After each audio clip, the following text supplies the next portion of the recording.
Locked in for the start. Let's give this some volume. Let's boost this up. Okay. Ladies and gentlemen, or single individual watching the show, welcome. You're important to us. We love you. So welcome to Social and Emotional Podcast. Really is episode number 5. Not that we're keeping count. I'm keeping count. And Alima came up with a brilliant topic for tonight. So why don't we kick it off with letting her know what it's all about. Hey everyone, hope everybody's doing well out there tonight. So this topic came up for me simply because it's something that I believe everyone has encountered at some point in their lives, whether it be in a romantic relationship, whether it be just personally and our own expectations of ourselves. But it's definitely something that I believe is in general a topic that anyone can fit into any conversation. So before we actually begin, I want to begin by saying I'm not saying that you shouldn't have goals, right? Because I believe that sometimes people get confused with expectations and goals. And the big thing about having goals is having a plan and a pathway to get there. And the other side, or the flip side of expectations, is a lot of times we have these expectations and we don't know where they come from. Is it based in your values, or is it just you thought that you should be at this point and you're not there just yet, and you don't have a plan on exactly how to get there, and how that affects you in your relationships, how that affects your mood, it affects how you're feeling. It can help you develop different feelings of anger and resentment and sadness. So tonight, just want to spend some time processing what that means and how we have these expectations on ourselves and where we should start. Sounds good. Yeah. As you brought it up the other day, you know what we should have? We should turn this little station over here into like a reclining couch, so when we'll need a minute, and we'll have a special overhead cam so that when we're lying down kind of dissecting our lives. But it made me think about the evolution of me and where I've come over the years. I moved to this country when I was 26, just a typical, emotionally immature, sometimes unstable, undeveloped, and to go through some serious relationships, lacking in those areas. How on earth is someone like that going to survive, come out the other side unscathed, as it were? Initially, when I thought about your topic, I was like, oh, what are we going to talk about? How does it relate? But in the realm of SEL, not search engine optimization. That's a whole other. By the way, I got business cards for that. I'm pretty good. Get you to number 1 on Google. But yeah, just to go through life, guys. I want to cry right now. We got 2 viewers. Hey out there. Hey mom. Made it. Yeah. Just double the audience. That's crazy. All right. Increasing exponentially. But to actually to go through life, and you don't know it when you're going through life, that your expectations are unrealistic. I always used to think I was right. Like, oh no, you guys are wrong. It should be this way. Right. And I'm like, I'm just going to do you a favor. I'm just going to keep my patience. I'm not going to get angry. And eventually, the top would blow in some way, shape or form. I'd make a fool of myself. And the one, I think the only time that I've ever kind of screamed at the top of my lungs because this where it escalated, to embarrass the other individual, because I was that immature in a public place. That's my first ex-wife.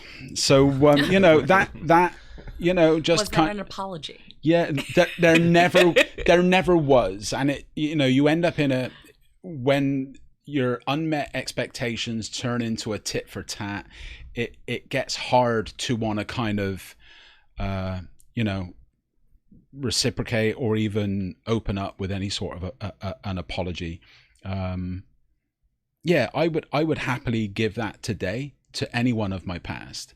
And there actually one person, and every show we kind of step into another little topic area, but it's just, that's how the reality of all this is, because of all the emotions that intertwine.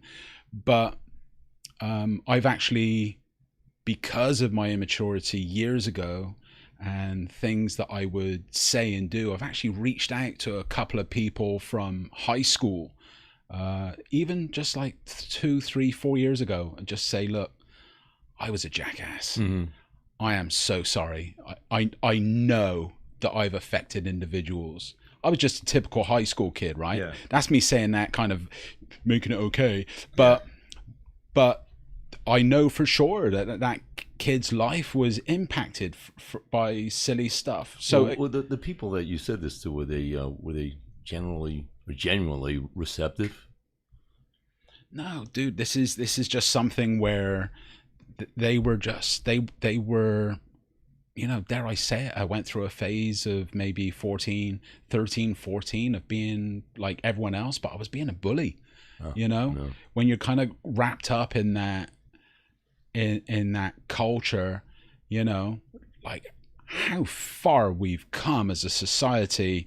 Not that everyone's all perfect and the whole world's great again, but to be where we are today, we went all the way, kind of, the needle went all the way this way, and now we're kind of coming back a little bit, and I think it's going to land somewhere in the middle where we're all kind of, we're seen, you know, we're seen and understood as being individuals. But meanwhile, bringing it back, we come into these situations with expectations of how things should be, of, you know, a lot of the young adults that I know today, it's almost as though, and this isn't everyone, this isn't a blanket statement, but many feel as though the world owes them, you know, ABC, whatever it is, you know, they're owed something. Mm-hmm.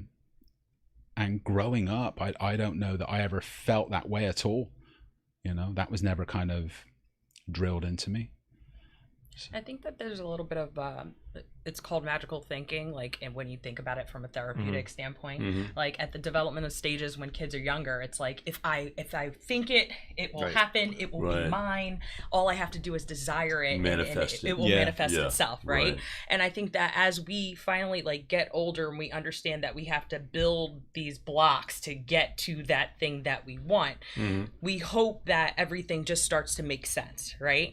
But the expectation is that it is going to make sense, and it doesn't always get there, and that's what ends up disappointing people.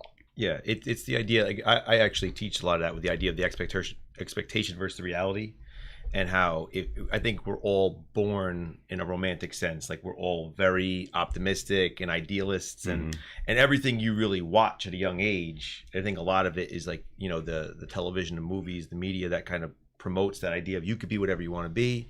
You can, you know, you could be, you watch everything and everyone gets what they want at the end, whether they work hard for it or not. Everything always works out right for the end. So we kind of have this romantic idea of who we are and how our life's going to go. And then you hit that point where you get that disillusionment of like, that's not what I expected. It's like learning that, you know, Santa doesn't exist. It's this like idea of like, there goes one of our viewers. I was going to say, oh no, don't tell them. So it's this whole idea of like, you kind of missed the time where you were at least able to dream it because you thought of the endless possibilities, and now you're like, that's one less thing that's kind of taking me into the realism part of it. And I think especially in the high school age that we deal with, you get a lot of that because they're right on the cusp. You know, we could see the kids coming in as freshmen going, I'm going to be... and they're saying fill in the blank of something that's big time. Right. And then by junior year, when I have them, they're like, I don't really know. I kind of still want to do that. But then they're starting going, how long is it going to take? And how much this? And how hard is it to get there? And what do my grades look like? That's when they start to digest. Do I have to scale back that expectation of what I wanted? And I think for all of us, we all go through that. And we hit in different stages of our lives, whether it's I thought I'd have kids by now, or I thought I'd be married by now, done all that, yeah. And it's very difficult to see other people get to certain milestones, and if you're not there, you start getting into this like kind of angry bitterness, and it can get pretty ugly where you still like, that's my friend, but I'm kind of jealous. Resentful. Yeah, and I'm like, why did this come so easy for them, and how come they found someone like that so early? And I don't want to take a step back, and you know, and everything becomes a comparison, and that's where the big issue I think is now with social media, and just seeing everybody's lives out there, like their best version of their life, is because now we're not just comparing ourselves to family members and neighbors, but you're comparing yourself to everybody. And they could see, well, this person made a YouTube channel and they're a smashing hit. That could be me. So they have that expectation that it could happen, but then they don't know the reality of it. And then once they start maybe getting into it, they're like, well, that's not what I thought it was going to be. And when it doesn't happen, what is their reaction? Like, right. What is the gut reaction, Yeah. and what happens to them? What rabbit hole do they kind of crawl down? And like, how do you come back from that is the other and the idea of, as a teacher or even anyone in education, even as a parent, how do you toe that line between wanting them to dream, but then having them be somewhat realistic at the same time to say, look, I know you really want to be that, but the reality is that's not really where you are right now, and you're not quite on that path. I don't want to ruin your dreams. I want to motivate you, but at the same time, like, I just feel like that's going to be a very difficult path that could lead you to a lot of heartache. But yeah, I like the romantics. We all root for the romantic. We always do. We love that. But sometimes it's like so difficult to watch a person struggle being that way and having that endless optimism when you just know it's like it's not going to work. Well, I think it's you know, terrific to be optimistic, but I think also we have to learn to monitor our path. You said path just now, so you don't wake up one day and have 2 million followers. You said the YouTube thing. It doesn't happen overnight. I think you'll back me up on that. Because it could if you do something like crazy, right? Yeah, but and maybe that's what's skewing a lot of expectations. Right. It's like, wow, I mean, that person was nobody 6 months ago, and you know, now everybody knows that person. But I think that with any kind of expectation, you have to ask yourself and probably bounce it off other people that you trust. Are these reasonable expectations? You know, are these reasonable? Should I be beating myself up if I don't become something big, or if I don't become a millionaire or multimillionaire in this case, or if I don't have kids by age whatever, or if I don't have this or that or the other thing? And I think that if you're just evaluating yourself by yourself all the time, it's easy to fall into a kind of a trap where you're just kind of down on yourself and thinking, well, she has this, I don't have it. He's got that, I don't have that either. I'm not on the path at all. I think that's an easy place to be. That's I think the biggest issue is that what you were just saying about selecting parts of someone's life that you envy, but you're not going to completely replace your life for theirs because they have negative things too. Well, so it's like, I want this person's, you know, job, and I want that person's relationship, and I want that person's kid. The best part of everyone's because life. You're only looking at one part of their life, and there's nobody who has it perfect. So people need to realize, as far as the expectation and reality is, do you want your own issues or do you want someone else's issues? You're going to roll the dice on their, you know, downfalls or their anxieties or their fears or their, because, you know, sometimes that could be far worse and you just don't think of it that way. You're just like, oh, they have such a great family. It's like, well, is it really great though? Is it perfect like you think it is? Or is it just as flawed as everybody else's? And are they as happy? You know, I'm a big Jordan Peterson fan. He said this a bunch of times, that all of us have these lives with so many variables, okay? And I'm not showing you, you know, we're friends, but you don't know every variable in my life, and I don't know every variable in your life. So, like you were saying, you can't really cherry pick just the good stuff. And I want the money that, like you said, the money that this guy has, and the relationship that you have, and the kids that you have, and, you know, the confidence that somebody else has, etc. You go crazy that way. Yeah, I think for me, it's the probably one of the biggest culture shock, not even a culture shock, but it's a constant shock at just how different we all are. I grew up thinking we were all pretty much the same. I grew up in a white neighborhood. I grew up all the same religion. Everyone kind of walked, talked, looked like me. We were all really good looking people. And, what happened? I'm sorry. You America. Wide open your microphone's cutting out, wasn't it? But so yeah, to constantly find out in every single nuance that you can imagine, that we're so different. And some people, like in very adult ways as well, you know, like it's such a plethora of being. But what chance do the kids have when they're, from day one, they get a trophy just for being, you know? And I don't think we found a way to best kind of handle all of that situation, because we want healthy competitiveness. We want there to be like an edge of trying a little bit harder for something. But if you do, you know, there's some touchy subjects in here. If a student does their best and that's their 100, and you kind of give them the 100 because they've met all the criteria, you followed the rubric, and they've got the 100, still a part of me is saying, even my unmet expectation as a teacher for the student, a part of me is saying, I'm not being realistic. Right. I'm not being realistic. Yes, you've got 100, but you could not get hired for this in the industry. Yeah. We work at a very different school, right? So we're a vocational school, a CTE school. And yeah, it's one of those things that the students leave with a trade.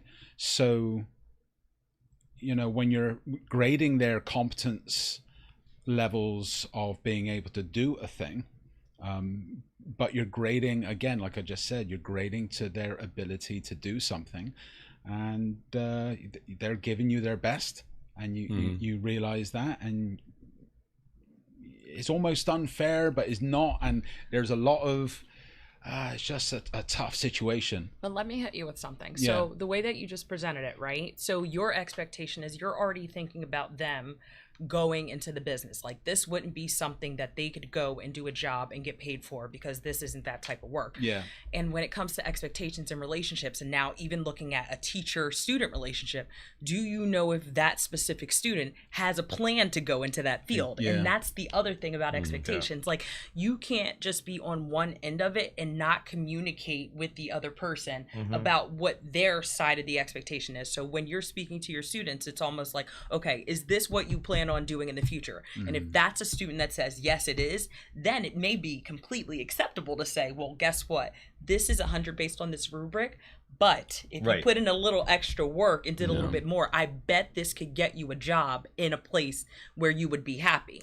Versus a student who says, yeah, I'm not going into that, and you go, that was a really good job. For a student at this age, at this time, whatever. I've argued both sides of that equation. So, you know, I've argued with myself, and then I've seen the student, this is something that they dearly want to do. And, you know, I have had a student that all they love to do is constantly draw a particular cartoon character nonstop. They do the project, but then any downtime, they instantly go and create Sonic the Hedgehog. Good choice. Great, but such a great student, such a respectful, like, great kid. And just want to, you know, throughout the years, you always get a favorite or two, and you know, they're right up there. But over the years, even though could they step into this arena and do anything or everything? No, but I'll tell you what, they're so good at doing this one thing, they could probably end up doing what they love as a passion for a career. So yeah, you know, it's I think there are, maybe it's not a wide as an avenue for every student, but yeah, I think with a bit of passion and follow through and the right people behind them, you know, they can do what they need. I think Alima brings up a great point about the communication, because I wasn't even thinking about that, but I think that's a really significant part of this is, you know, as teachers, you know, or in the school, we're always thinking we want what's best for them, and we know what's best for them, and we want them to go to where they want to go. But do we know where they want to go? And are we just trying to push them into where we want them to go? Like, I want you to be the best writer, or, you know, you able to analyze literature and appreciate this and that. And a lot of them are probably just sitting there like, I didn't come here for this. Like, you know what I mean? So it's again, as far as the grading goes, that is a tricky one, because you don't want to, for a kid who has really shown a lot of growth, they're going to only think they showed growth if there's a grade that's a high grade in their mind. Like, their expectation is, I need to get an A in order to prove to myself that I was able to do something well. And I even had a student say this the other day. She wrote it down. She said, when I get A's, I get more confidence. And I'm like, that's hard though, because now the expectation is to always get an A, right, or you're never going to right, have that. And I don't think they understand what an A actually is, because pretty much every student I have this year is coming last year with an A. So I'm like, everyone's not going to have an A in this class. I can't teach a class and challenge you and have all my students in every class have an A. It doesn't make any sense. I said, what does a C mean? Average. Okay, like I have to find some students who fall into that range for this class, and then they have to be challenged. And then I have students in my class who are like number 2 out of 900, and I have students in the same class that are number 450 out of 900. So you can't, how do you teach both of those kids? They have different levels of expectations right there. So you have to individually kind of get to know the kids and say, your A for me is really like getting an 80, like getting a B minus would be, you should be super proud of that. And my job throughout the year is to keep reminding them about the learning process and to not worry so much about the grades. But that's a universal issue where they think if they don't get A's, they're not going to amount to anything. Like, that's ingrained. It's the same thing with, like, it becomes money becomes the fixation. Yeah. So then as they get part-time jobs, the money becomes more important than the grades, because the money is something tangible that they could use that moment. And they can't see far enough ahead to say, what do I need this education for when I'm making $15 an hour or whatever it is. So it's very difficult to navigate the different directions. Well, when a teacher gives an ingenuine grade, you know, and I suspect most teachers have at some point given a grade that was not completely genuine. It's a question, I don't know the answer to this. Are we misleading the students? Are we misleading them about their talents, about, you know, what they're capable of? Is that right to do? Is it right to mislead somebody to think that a project in your shop is super? You should pursue this. This is in your blood, as opposed to just being genuine with them and saying, you know, this is pretty good, you know, but like you said, if you want to make a living doing this, you're gonna have to really step it up. I think it is a problem to just give disingenuous grades, because then they start to get that elevated sense of self in that area. Like, because students will come to my class having an A going, I've always been good in English. And then they run to a guy like you, and then what happens? And then they take the first test, or they do their first writing, and I'm like, this isn't very good. And then like I had a student who went home crying and like complained about I failed the first test. And what do you want me to do about it? Like, you failed it. I didn't take it. Right. I didn't tell you not to pay attention when you read. I told you what the assignment was, everything else. So that's what you received. And that's a tough lesson for somebody to learn junior year of high school, as opposed to 8th grade. Right. You learn that in 8th grade, and then you say, okay, you know, I got to step up my game. You know, I think a lot of this stuff has real good analogies when it comes to sports. You know, one of the greatest things when my kid was growing up was finding out what sports were not her sport. Right. You know, we didn't go down that road. I'm a soccer coach. Soccer was not my kid's thing. Didn't waste a lot of time on the soccer field. You know, she got involved in other things that she was good at, and she was able to pursue with a passion. She's at college right now, and she made the cheer squad. That was her thing. You know, had we pushed her to do something, had we misled her in saying, well, you know what, you're a great soccer player, this is your thing, I don't know whether she'd be playing Division I soccer. You know. Yeah. I mean, so my question is, you know, we're doing the nice thing sometimes, but is it the right thing to mislead people? Because at some point it comes out in the wash. Like I said, they run into a coach like you, or a shop teacher like you, or an English teacher like you, who's going to be brutally honest. Yeah, and the thing is, they call it brutal honesty, but it's just honesty. It is. It's only brutal. Sometimes it's brutal, but it's only brutal because of how they take it. Yeah, right. But that's the problem. Here's my question: would it have been less Tough brutal? Love. It was not brutal for my daughter to find out that soccer was not her thing. She didn't go down that road that far.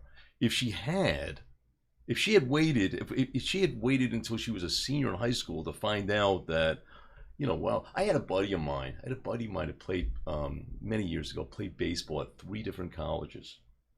And he told me it finally occurred to him that the only reason that he played baseball in high school was his dad was the coach. You know, I mean, it was a long time coming finding out that this just was, you know, his expectations were right. He was completely misled. Mm-hmm. I always start the year off pretty strong-handed in all the classes, and I say, look, I really am a nice guy. Some of you probably won't like me over the next few weeks. I said, but look, things will settle down. I said the reason for this, and I'm very upfront. I just said the reason for this is if, and I'm trying not to let the fact we got 3 viewers. Is there any questions yet? Let's hold on to them. Yeah, if anyone's watching, 5. Good grief. If anyone does want to comment at any point, I'll do my best to capture the comments. And it says the chat's here, and we'll try our best to interact. But you know, I tell all my classes that, look, some of you are going to feel slighted, but I need to go through it. It's really ill-conceived if a teacher goes in and just like, you know what, I'm just gonna. It's a bit of a dangerous subject again, because I got the devil inside of me in a sense where I'm going, I know some teachers, and I'm like, you know, there is this one dude. You know who you are. You know, the stories I could tell for subscribers only. There's some precarious situations you can get yourself into, because if you start just handing out grades willy-nilly, you know, you could land yourself into some very serious, because you could document with the rubric, I got this grade for that, explain that, Mr. Jones, I got that grade for this, much lower, but please explain this, you know, right. And you do a bunch of those, you're going to land yourself into a bit of a situation. So I always find it easier just to be very honest with the grading. And I think it's just easier. But when I do give someone a lower grade, I will have a word with them. I'll try and pick them up and say, look, yeah, you're here right now, but don't even worry about it. All right, we're gonna bounce back. I'm gonna get your techniques up. We're gonna be knocking it out of the park in a few weeks. So even those that are struggling and really hyper worried, like, does this need to be submitted today? Like, don't worry about it. In fact, you know what? We're going to submit this on Monday, just to kind of, because some of them are really freaking out. But again, you're providing them with the communication that's necessary to help them back down for those feelings and emotions that they're experiencing as a result of the expectation that's there. Yeah. Right. And I think that it's not just with school. Think about any of your students that you may have had in the past who had issues with friendships, that they came to you and they were saying they were having an issue with a friendship. And then you're talking to them and you're like, okay, so what happened? And I can give you one from like a long time ago that I can remember. She's like, well, my friend and I were not talking right now because she talked to somebody, this boy that I liked, and I liked him. So I'm like, well, did you tell her? Did you tell her that you liked him? Well, no, but she should have known because of the fact that I was talking about him. You know, so again, it's the little things, even within relationships, communicating with your students about what the expectation and letting them know, okay, we may not be there that right now, but we can take a step back and we can get there. Or even in your personal relationship at home, like think about how those expectations, like, do you go home and you're like, I know you don't do this because your wife would get you for this, but like you go home, you're like, I want dinner on the table when I get there, and if that's your expectation, it may not happen. You may be hungry, right? Yeah.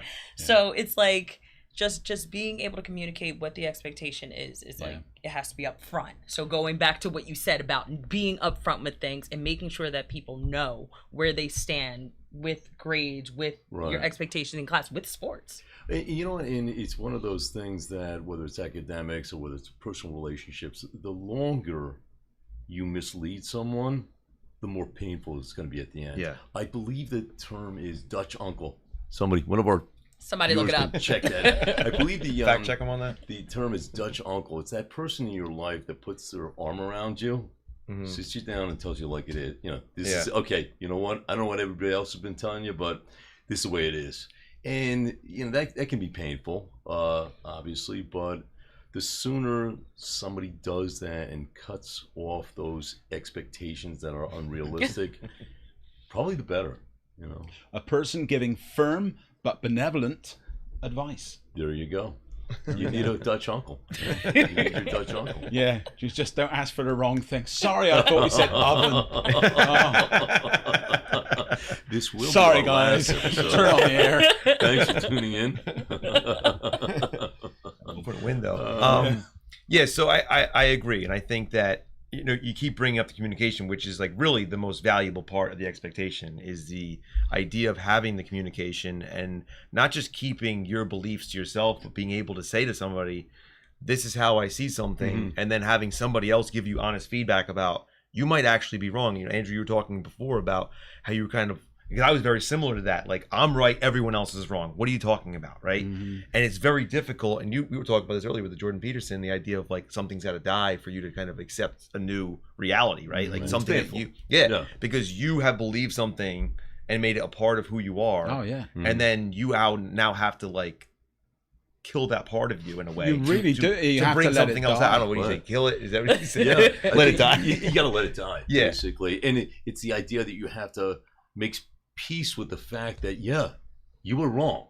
You know, and it's not easy. Yeah. To have that, I almost remember where I was and what I was doing on several occasions, because I keep on having the same revelation over and over.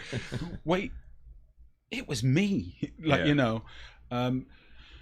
So yeah, it's but going within again. I mean, just for the app that's being built on the sidelines of all of this, to be able to take time out and just be by yourself and just kind of sit in a bit of solitude, listen to a bit of music, just chillax, relax a little bit, and just think things over. You don't need to think about those arguments, replay them, because you're just going to dig your heels in or bury your head in the sand and resolve nothing. But I think if you just kind of replay it, but almost from an outside looking into the situation, then you might wake up to like, you know what, I think it was me. I was being the unreasonable one.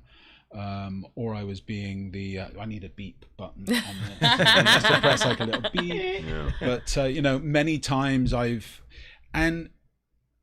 adults, hopefully, I think we all know adults, and even though I've grown, I'm wearing a shirt today. My wife got it for me at Christmas. That's nice. But I've always wanted to help people and do the right thing and do something like this and the website and the app, but just because I want to help people doesn't mean that I got all the answers, or that I'm the one that's the source to go to, because I'm perfect, but it's still a process. But I think the earlier that you can teach young adults how to be reasonable, to be a bit flexible. Maybe it's extenuating circumstances right now and things can't be like the pandemic, a perfect situation, right?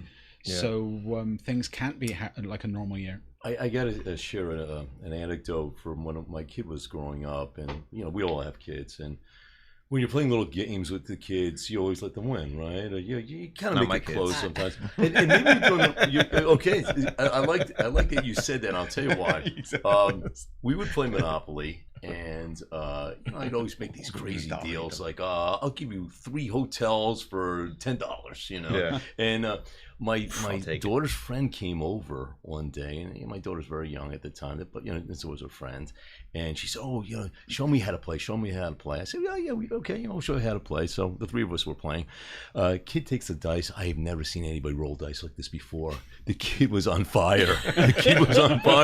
Picking up stuff, money, this, hotels, blah, blah, blah. And I could see the look on my daughter's face when she realized that this was real competition. Yeah. And that was the day that I realized as a father, I had taught my daughter how to win, but now it was time to teach her how to lose. Ooh, good one. And more. I was lucky that I got an understanding of that when she was at a very young age. Mm-hmm. You know what I mean? Because I was very much guilty important. of teaching my daughter how to win, but it hadn't occurred to me that I've got to, because this is going sideways now. This kid is just roll. I've never seen anybody roll dice like this in my life. But you start stepping up like, I got to win here.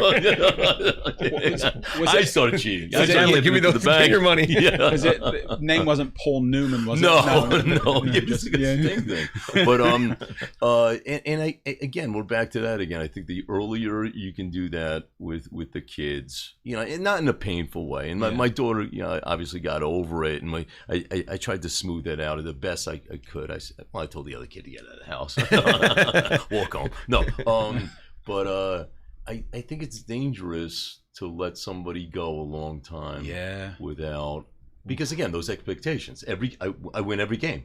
Can I just say, and I'm gonna basketball. Just think back to when we coached basketball together, right? Right. So thinking about how many people come in the gym, and I can remember Freshmen. the first day, freshmen, and they're like, "I'm the next Kobe, LeBron, Jordan." Okay, that's cool, but you see the ball go off the back wall when they're going in for a layup, and you're like, "No one Or they ever walk told in them." with jeans.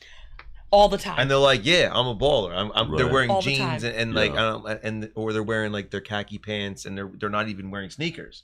And it's like, where are you going? Like, really? Like, what is? At that point, you're kind of like, okay, I'll give you a shot, but I'm not expecting much, because you're not even. And you're in the unenviable position of playing the bad guy. And letting them know. Now you're the bad guy. Okay, you're gonna give them the bad news. But again, it's funny because in a large school, and I coach freshmen, but they're all helping out with that, and you get 80 to 100 kids walk in the gym for 15 spots. But then by the time it's sophomore year, it's a little less. Then junior year, it's a little less, and it becomes more manageable because they realize this isn't for me. Right. But most of them came in with this idea that, and you can even say to them, "Did you play in middle school?" No. But I played for this league. Or they just have somebody somewhere told them, "You got to be on this team. That's it." And a lot of times it probably is coming from parents or other people. So the expectations out of the gate are high. From people on the periphery. But I do think that is a problem. But in a sport like that, I think it's easier to digest because it's competitive. Someone is beating me, so if I'm getting beat, I'm not expecting to make the team.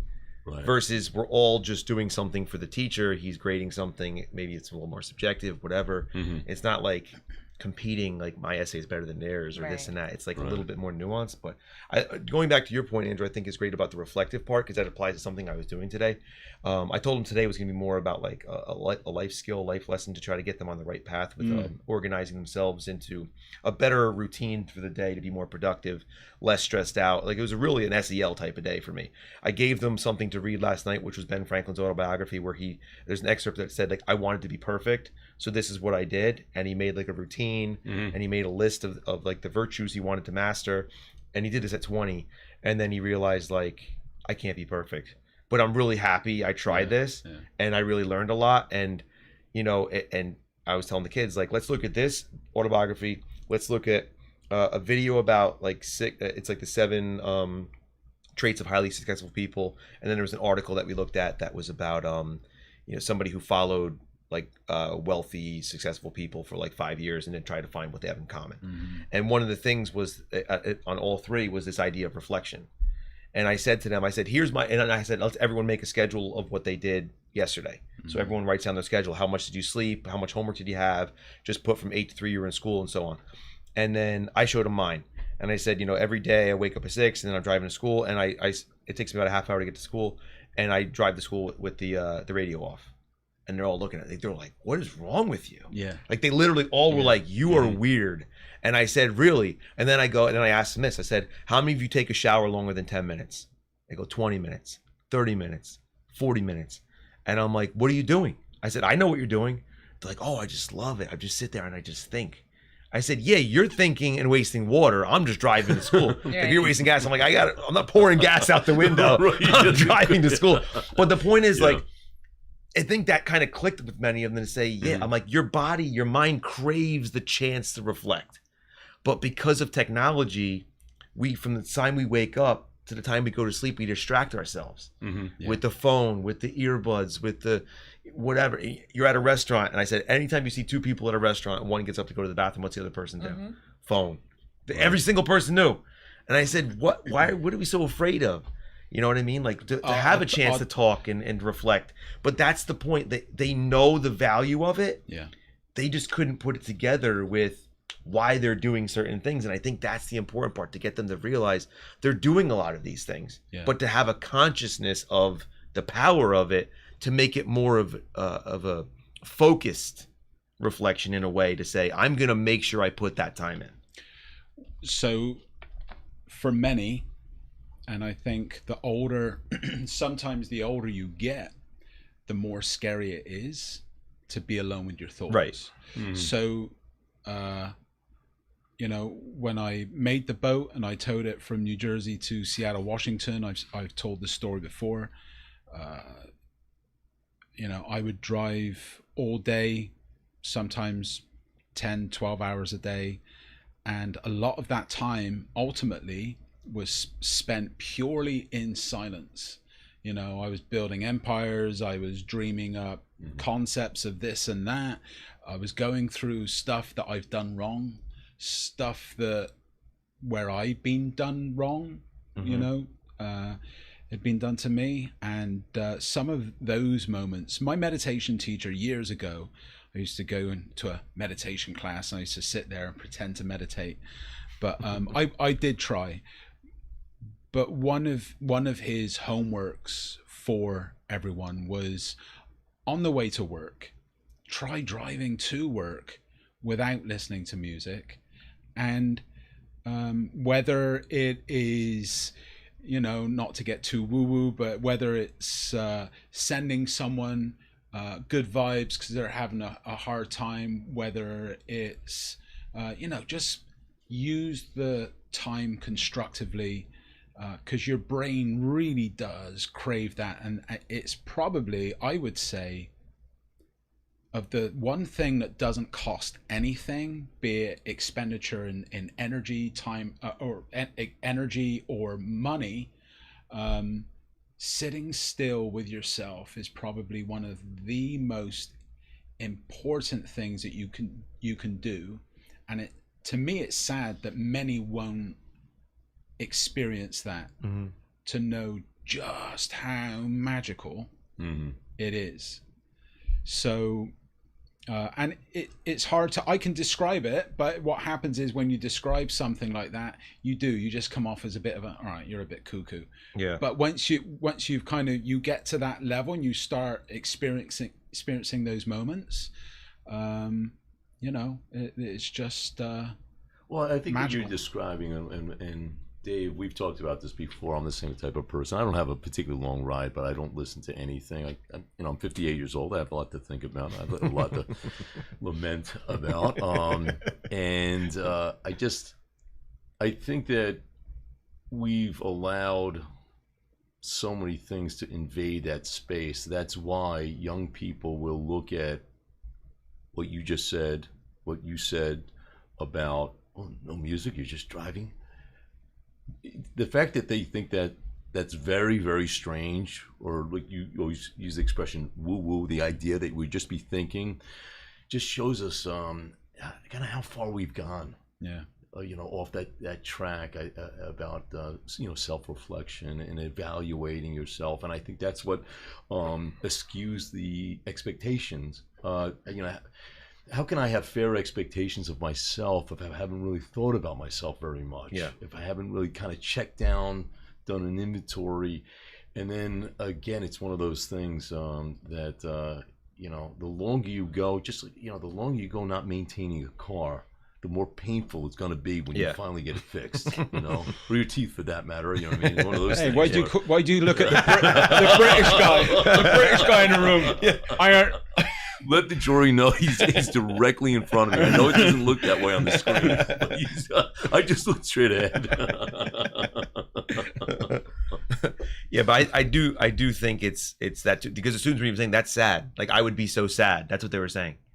And that kind of made me sad. So being alone or just thinking makes being in their thoughts, people right, because they're sad. like, I think that would make me sad, which means whatever they're suppressing is something that's it's going to come up in So- silence. right. Oh, you know what? Are they saying that my default, my natural state of thinking is one that would tempt me to go down a sad road? Or this ends up with me being sad 10 minutes from now on this trip? I just think that when they reflect and they really kind of see what's inside them, I think they assume they're going to see because sadness. they don't have That's time rough. to sit in their thoughts. Right, When they they're don't. looking through social media, they're listening to their Right, music, right, they're they're distracting focusing themselves. on that, they're distracted, which is a great place to be, but eventually you're going to have to come out of it. So whether it's now in high school or whether you're waiting until you're in your 20s and your 30s even, and whoever goes longer than that, you're going to eventually have to process those feelings, your expectations, and then be present. And that's the thing that's Right. missing. They're not present. They don't know how to be in the moment and to evaluate where they are and what they need to do to move in either direction. Yeah, and it's not an indictment. I tell them this all the time, and I make sure I make this point to my students all the time. It's not an indictment on them. No. This is a societal problem, and I Right. want to make Yeah. sure that's clarified too. This is going all the way up for millennia. Yeah, because since cell phones have been, that's it. Like the last 15 years has been this way, where people have been able to distract themselves, get away from the pen and paper. People aren't writing in journals as much and diaries and whatever, just getting their thoughts out and just even putting it away to the side because they have technology. So like, why am I going to handwrite anything when I have my phone here? I could just chat, and then somebody sends them a text message or they got a video to watch, or then they're distracted from that. So they can't even really get deeper into their thoughts because they don't allow themselves to have that 15 minutes to just digest, 30 minutes to just sit there and realize who they are from an identity standpoint, communicate this with themselves, and process the things that are going on in their lives, how they feel about what's going on with the relationships in school and everything else. And that's the part that I keep telling them, it's not you, because I always feel terrible whenever one of my kids comes up to me and they're like, "Daddy, get off the phone. I'm doing like," and I'm like, Jesus, I'm like, that like kills me. Yeah. I'm like, I feel so bad that I'm on my phone and they're telling me to get off my phone. Like it's like my 3-year-old telling me to get off my phone. And he's like, "Daddy, put the phone in your pocket and pay attention. Let's play trucks or something." I'm like, I'm being a terrible father. Like I immediately take, like, because even if it's for like a second or whatever, I'm just like, I need to be present. And he's telling me very genuinely, as a child would, like how he feels about it. But then at what point does a kid stop saying that? Exactly. And they just That's what I assume was that's saying to myself. that's just it. Dad's on his phone, mom's on their phone. That's just what we do now. We have to sit and take pictures to go on mom's Instagram or whatever. And that becomes like maddening that this is what people do now. They exploit or they just, and that becomes the normal for the kid. So as they grow up, of course they're going to do the same thing, because that's what they saw their heroes doing, their role models doing. As you were talking, I was thinking about what those formative years, at what age roughly is a child no longer tapped into the natural understanding of how everything works. I accidentally stumbled across a video this morning on YouTube.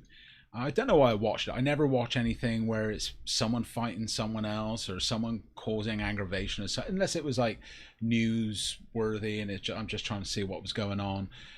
But for whatever reason, I found myself like 2 or 3 fights deep into a YouTube video, and it's people at the airport kind of picking up the bollards and you know, smashing things, and people going off because they felt righteous in doing so. Meanwhile, there's this 4, 5-year-old child. No, mommy, no, no, mommy, and I just. all the stuff I'd ever done wrong as a parent, all I could hear was my little daughter coming through the voice of this one little kid on YouTube. It was heartbreaking. Yeah. And it brought up all my unresolved stuff, you know. So yeah, just absolutely heartbreaking. That's when, and unfortunately sometimes that's when you have to like check yourself. I think a lot with me, as I was trying to process different anxieties and issues for myself, it became very clear when I had my daughter, my first daughter, that as I saw her start to behave in certain ways, that was like, no, daddy, that has to go here and this needs to go there. And she would get so angry when something wouldn't work out perfectly, because that's how I was, that I'm like, I have to get something sorted out. I got to do so, because I can't have her become like this version of me. Yeah. And that made me like kind of sad that I didn't do that more for myself when I was younger. But like, I was like, I'm not having her get, like, I want her to know it's okay. Cause I was always like, she's making a mess. She's making a mess. She's making a mess. And then I'd be like, clean that up, clean it. Cause I'm like, I always got to clean up. Then she starts cleaning everything up all the time. And I'm like, damn, I'm not even letting her be a kid. Yeah. Because she just walked out of the room and I made her clean up all these blocks just for her to come back in the room and empty the blocks out again. And play with them again. I'm like, I should just let them lay there. But it's that kind of reflection that we need sometimes, just to say like, and for me, like literally it's like a gut punch, because I would say certain things. Like I remember one time vividly where I told her, go to bed, you know, go say goodnight to mom, go to bed. And she was probably 2. And she goes into the room, and then like she comes back out towards me, and she's like running towards me. And I'm like, Eva, what are you doing? And she starts crying, and she's like, I just wanted to give you a hug. And I'm like, holy crap. Ouch. Jesus. You bastard. I know. I felt like that's right, exactly how I felt. I'm like, still, I can still picture that so vividly that I'm like, holy crap. I think as parents, we you know, as a parent, I will say for me, I've definitely done something as bad or worse. I think it's just but look, you caught it, you captured it, you registered on a visceral level that, all right, something needs to change. You did something about it, and or you're.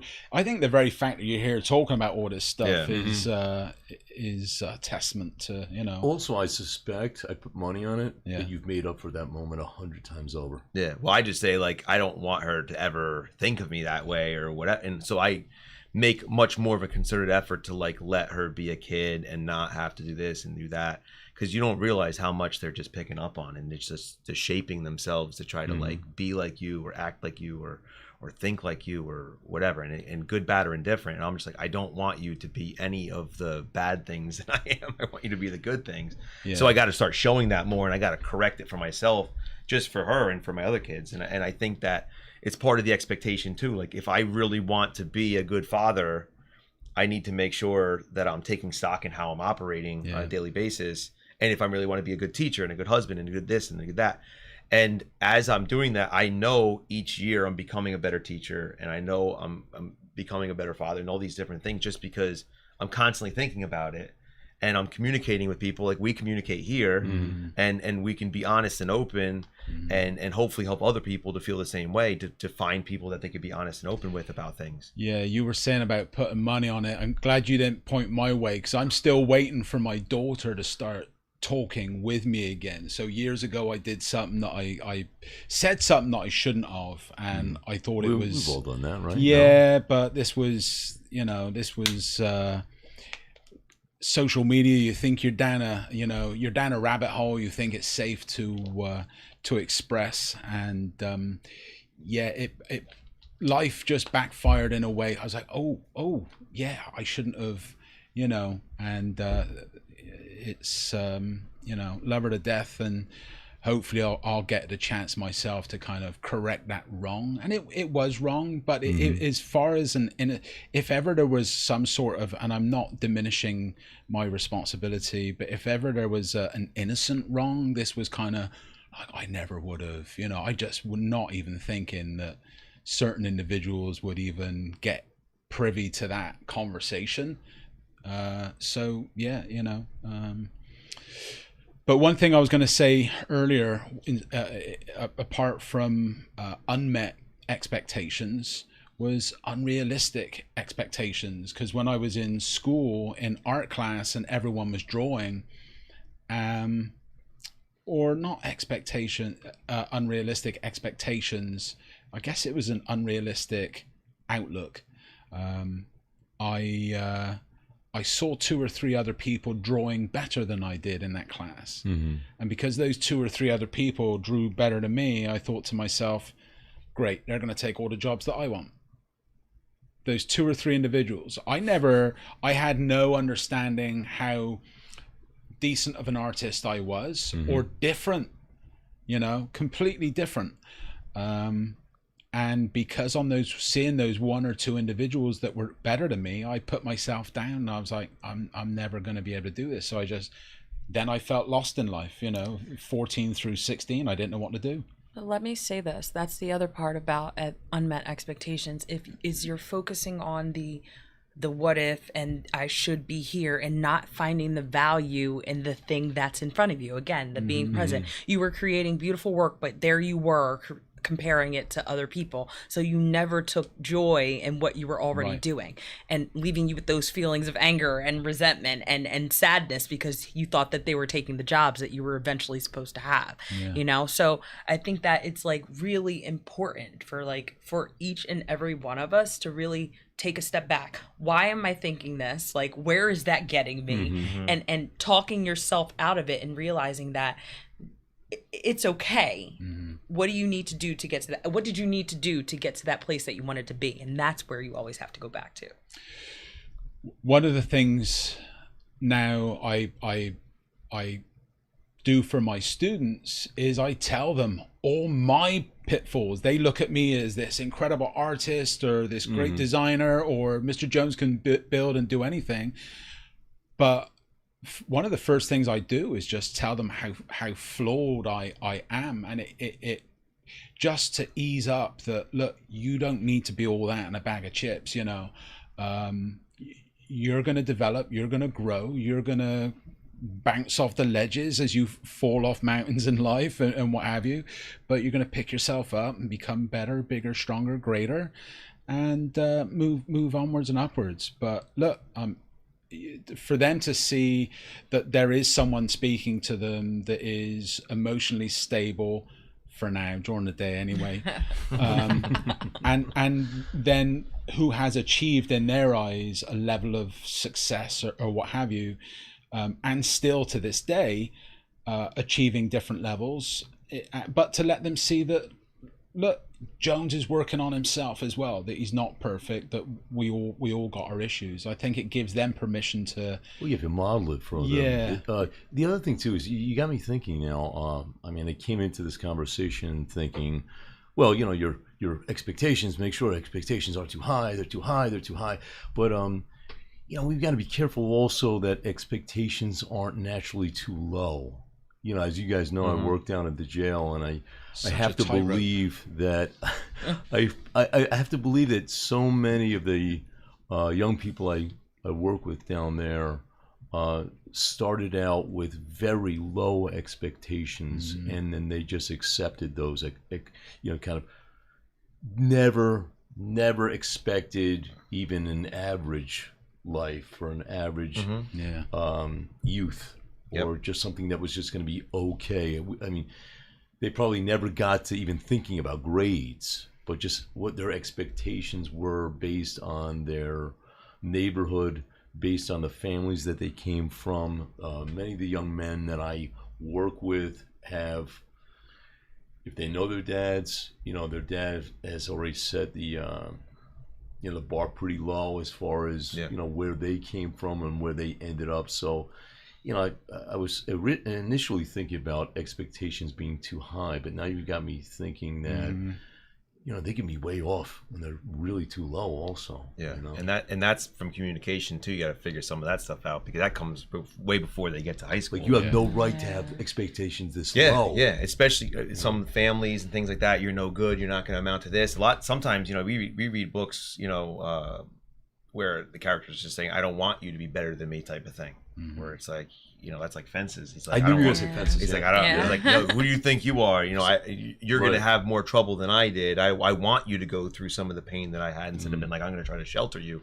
But it goes to the point where, we have to kind of discuss that, and we have to identify where they are with, because going to Alima's point about the idea, and actually what Andrew was saying about not being good enough compared to other people, and extrapolating that to meaning a career when you're just 14.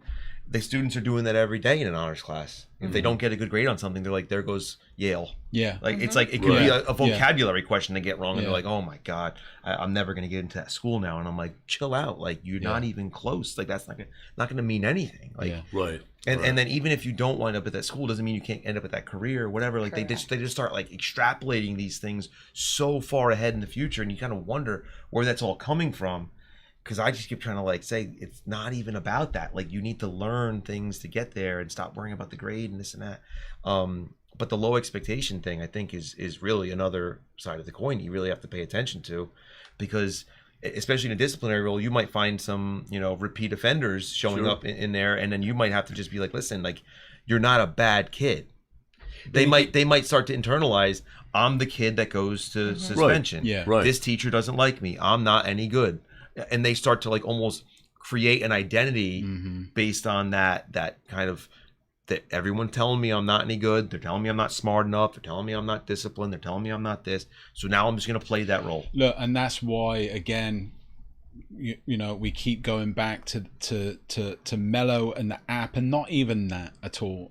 It's about the SEL, about this new thing that's getting introduced to schools, and it's not a new thing. It's been with us always. It's just that now we're bringing proper focus to it so that we can give the right words, the right education, the right emotional kind of encouragement and modeling to the students, so that they know how to handle situations. For some young kid to think that this is all I'm good for, Well, that's where we're thing. back again to genuine assessment.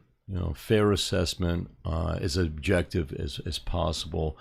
I think it's easy to aim too high, and it's easy to aim too low. And we probably have a lot of students who are aiming too high, and we probably have a lot of students who are aiming too low. And I think that's why it's just so important to have people in your life that are going to give you feedback that's genuine. Yeah. And to talk about the things that you want, right? And I think that that's something that our students struggle with, and that maybe even we struggle with sometimes, is actually expressing and communicating what you want, and then using those people that you're surrounded by to try and help you figure out what it is that you need to do and the steps that you need to take to get there. Right. And schools, and just we're an hour and 4. I feel like we were closing it up. We were getting there. But it's to how I completely lost my train of thought. What I was going to say. So good way to end it. See you next week. Now a word from our sponsor. Guys, at one point I think we had 8 individuals watching, so thank you very much to all of you. Tell your friends, right? Yeah, tell your friends, have them come in. Not sure if anyone used the chat function. It didn't show up here. Maybe next time I'll have YouTube actually open, but all the chat should populate here. But hey, I'm just a noob at this software. But anyway, I teach this stuff in school. All right, so brilliant. That's truly a conversation that could have gone on for hours. Yeah. All right, thanks everyone. We'll see you Thanks next for week. tuning in. Thank you. Bye.